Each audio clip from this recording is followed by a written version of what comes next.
Johannesburg Water has just held a press conference where they gave an update on what measures they've put in place to deal with the current water crisis that affected large parts of Randburg and surrounding areas. And to talk to me a little bit more about this issue, I have the operations manager at Johannesburg Water, Mr. Logan Munsamy, joining me. Thank you so much, Logan, for joining me. Again, the big issue around clarifying what exactly caused the problem. We do know that it was the lightning outage, but there have been subsequent other issues that have come about since then.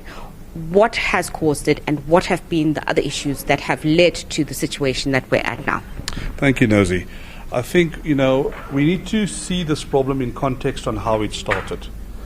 It started about 2 weeks ago when lightning struck the City Power's Eikenhof substation, and that resulted in that substation unable to supply electricity to Rand Water's Eikenhof pump station, meaning that Rand Water was unable to pump to their customers.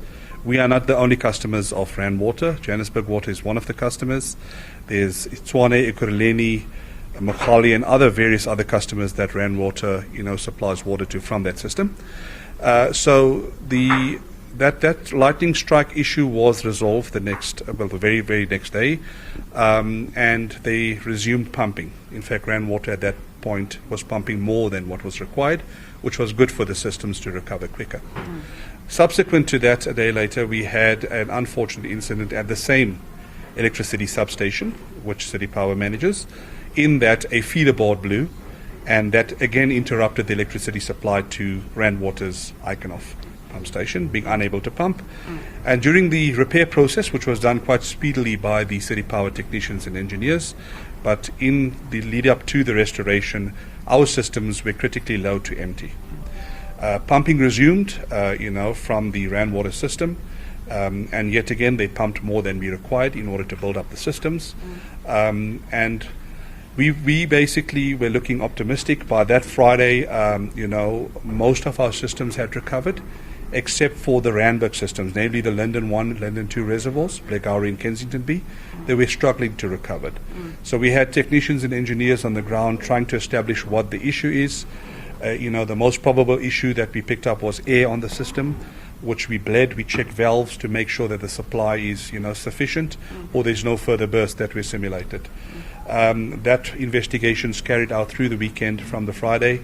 On Monday, we also discovered something, that the reduced supply coming into the Randburg system, which posed a problem in that the reservoirs were not able to recover fully, and that is where areas went without water. To cut a long story short, we traced it back to the supply side, which we picked up a bit of air on the supply side, a bit of restrictions, which was resolved, and we were enjoying some good flows into our system that night. The next morning we realized that flows had reduced yet again, only to discover that there was a restriction on the valve side, the incoming valve that feeds the system. That was remedied immediately, with the help of our technicians together with Rand Water, and the normal flows were enjoyed into our system, and that's where we are at the moment. The systems have recovered quite good. The Rand Water systems have been pumping more than adequate into our systems over the last 24 hours, and that has shown in the levels and the areas that have improved. So this week, one of the big issues was the valve that was closed.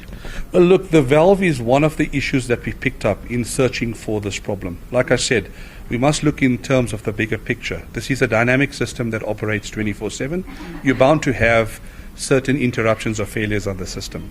So the valve was one of the issues that led up to us recovering at the end, but it was not the main root cause of the problem. The main root cause was that the Rand Water system was interrupted by the lightning strike at the City Power's Eikenhof, which interrupted them from pumping water into our system.